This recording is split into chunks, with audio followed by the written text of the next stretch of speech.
Hey, everybody. Welcome to Cardboard Commander. My name is Jerry, and today we have something special for you.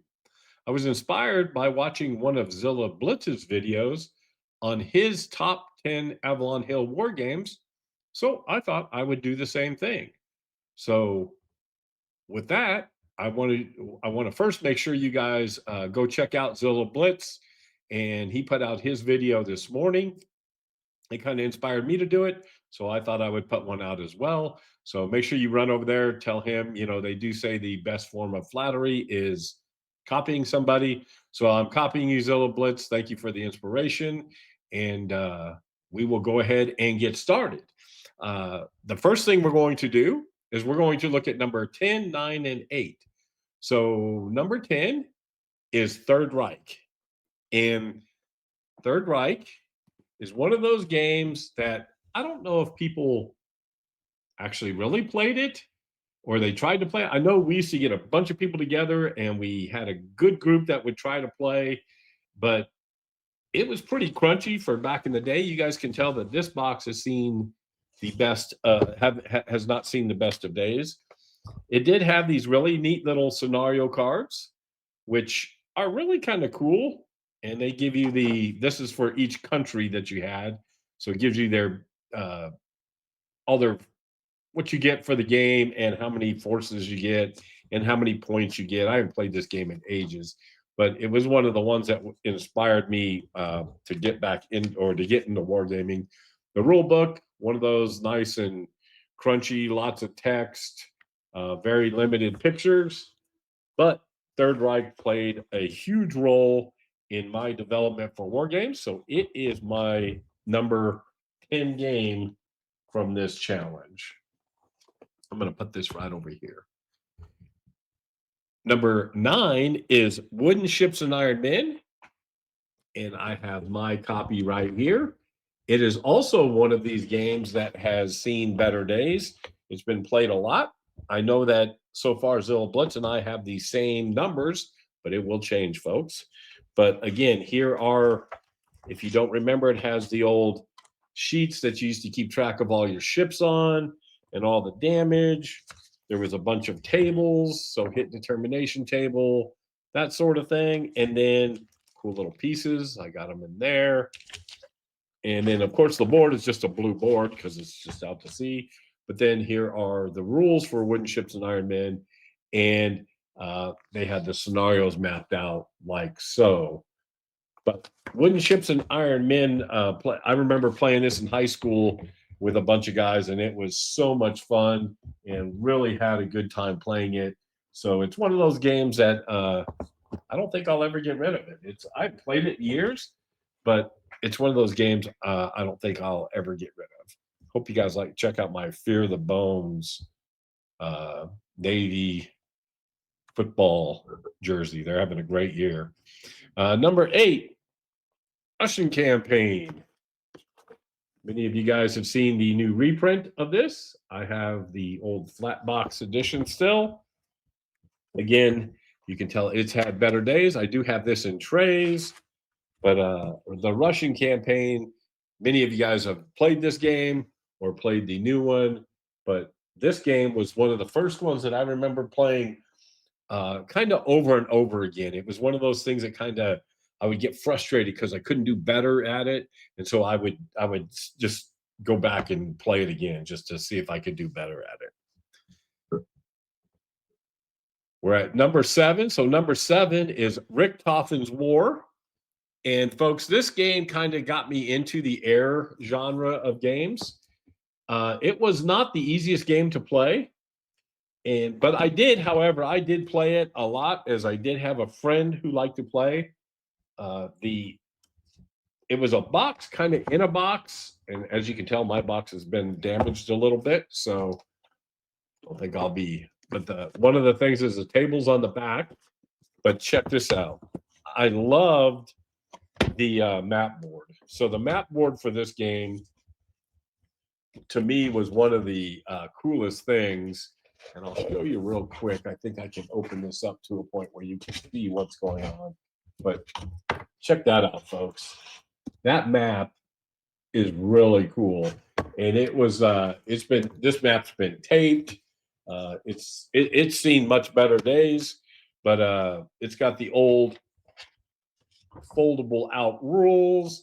There was a mission briefing book in here that would give you kind of talk about all the planes. But again, it was pretty crunchy for the day. You had an airplane status pad, so you had to worry about where you're at for altitude, those sorts of things. But again, it was one of those games that was just I did play it a whole lot. Here's a few of the counters. Sorry, it's so dark. But yeah, Richtofen's War was one that I actually played a whole lot. I don't think I'll ever sell it again. This is just one of those games that I think will always just be on my shelf because it's just what it means to me and my wargaming journey. This box is really trashed. All right, number 6, War at Sea. You guys have seen me play this. Jester and I played this. This is one of those games. Some call it Dice at Sea because it's a very dicey game. But folks, it is so much fun, and I can't tell you. You can teach somebody how to play this in 5 minutes and get it on the table, and it's one of the games that I just truly love to play. Number 5 is Turning Point Stalingrad. This is what got my joy of area movement games going, or one of the games, I should say. Turning Point Stalingrad. Now, this game was crunchy, and it was one of those games you had to read multiple times to get the rules. If you go to BGG, there's a lot of helper that can help you, like the condensed rules, that sort of thing. But I will show you. So the scenario cards look something like this. You guys are all familiar with those, right? You just set it up, put the pieces in there. Again, the rule book's not that long, 16 pages. And I know you guys are going to gasp with horror because I highlighted some of the rules. I highlighted these rules years ago, but it's a game that's not going anywhere. But you can see the little charts and everything there. One of the cool things about this game was the map board, and it was it's really a neat board. It's kind of hard to see some of the things on the board. I've got my pieces in little baggies here. But Turning Point Stalingrad, you guys should look it up. It's one of those games that and you'll see I have a lot of these area movement games. All right, so number 4. Another area movement game, Storm over Arnhem. Again, my copy has seen the better days, but this is one of the games that I still play today. I played it, in fact, this year. Here is the rule book, and it's not too bad. It's only 15 pages. And again, you can play the game it looks like the rules are 10 pages. But folks, one of the things that cracks me up about these old games, that rule book is packed with text and not the best graphics.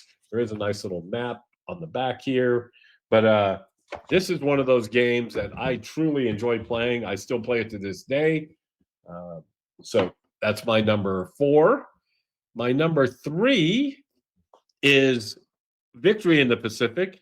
And some may say it's like War at Sea, but it's not. It's completely better. And it is a fantastic game. It is still probably one of my, I won't even say it's one of my Avalon Hill favorites. It's one of my personal favorites altogether to play it. I still play it to this day. There's an actual ladder out there that you can join. The rules aren't that bad. There's I think there's 6 pages of rules to play.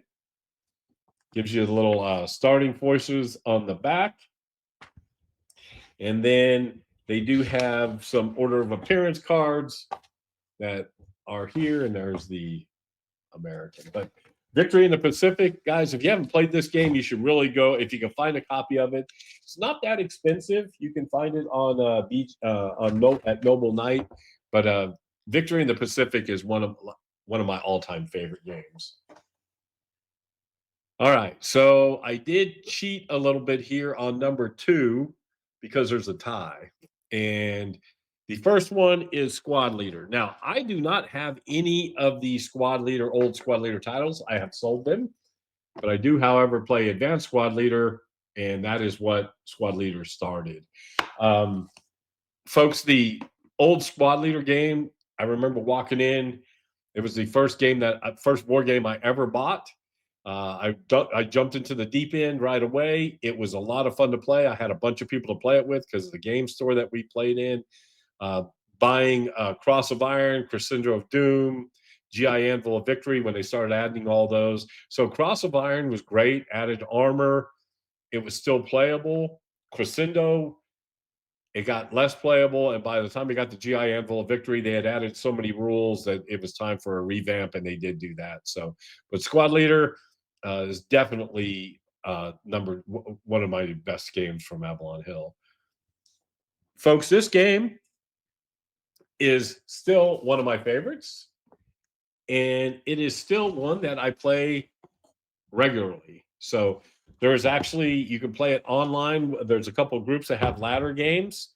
Again, the rule book's not that difficult. There's I think there's, I'm going to say 27 pages of rules, but there are a lot of graphics in this rule book, so they do help you out a little bit there.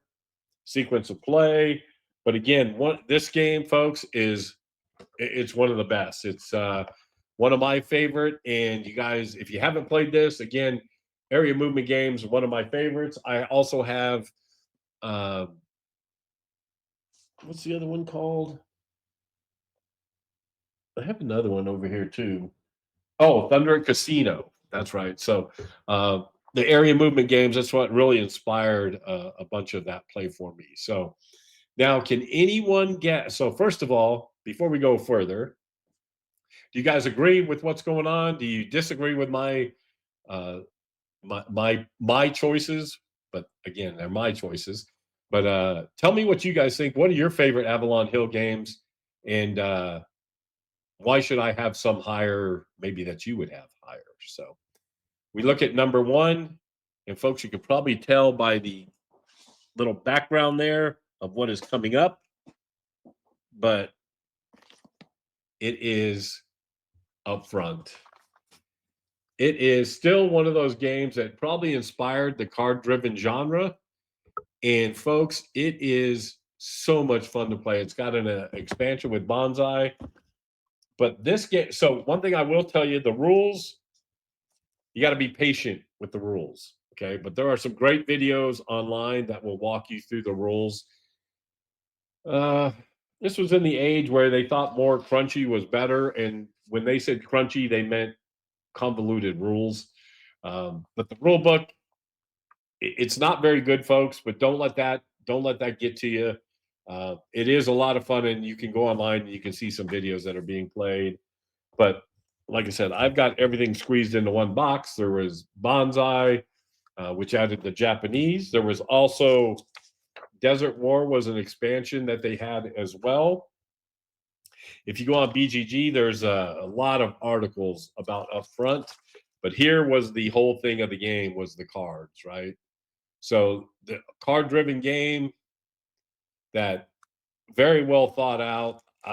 The pieces, it's kind of an abstract. There's no board, so you have to put that into your head too, that there's not really a particular board, and that kind of the battlefield kind of plays out as you lay cards down and you lay terrain down and that sort of thing. But folks, up front, a fantastic game, and my number one favorite Avalon Hill game. But it's also probably in one of the top 5 of my all around games that I've ever played. I love it. So there are a couple that I wanted to mention before we get out of here. So some honorable mentions. Gettysburg. It's another flat box game that I had. It would kind of introduce me to the Civil War genre. Battle of the Bulge.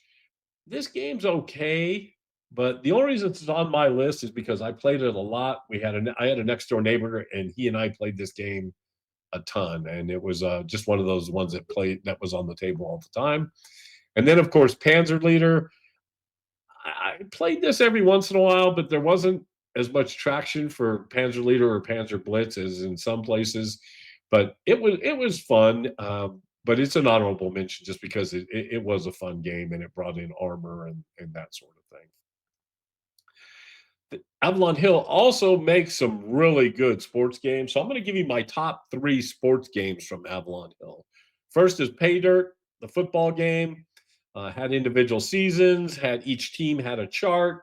You rolled the dice, do your thing. Pay Dirt is awesome. There's a new, I think it's by Data Driven Sports. Gesture does some replays of it, but it's based on the Pay Dirt system, and it's really cool. Status Pro Baseball, I played this game hours after hours after hours. Folks, I still play APBA baseball. I'm in a league. I've been in that league for years. I'll always be in an APA baseball league, but Status Pro was the one that really fired me up about that. And then my favorite is March Madness. It's right here. I love this game. I don't play it a lot. There was a couple times I played, like when the Final Four gets around here, I'll play it a little bit. But again, I got it on Noble Knight for nothing. It was dirt cheap. Little 4-page rule book. You can tell somebody spilled something on the front, but it's okay. But yeah, so that's March Madness is one of my is my all-time favorite Avalon Hill game for sports games. So all right. So folks, I want to thank you again. I want to thank Zilla Blitz. Go check out his channel and his video on the top 10 Avalon Hill games that he likes. These were my top 10. So again, my top 10, folks. So tell me if you agreed, disagreed. Am I an idiot? Just let me know. And I'm glad you guys are watching. I want to say thank you. And make sure you stay tuned Thursday nights for the Zone of Control podcast every Thursday night, 7 p.m. Eastern Standard Time. All right, everybody. Until next time, be safe, be kind. Happy wargaming.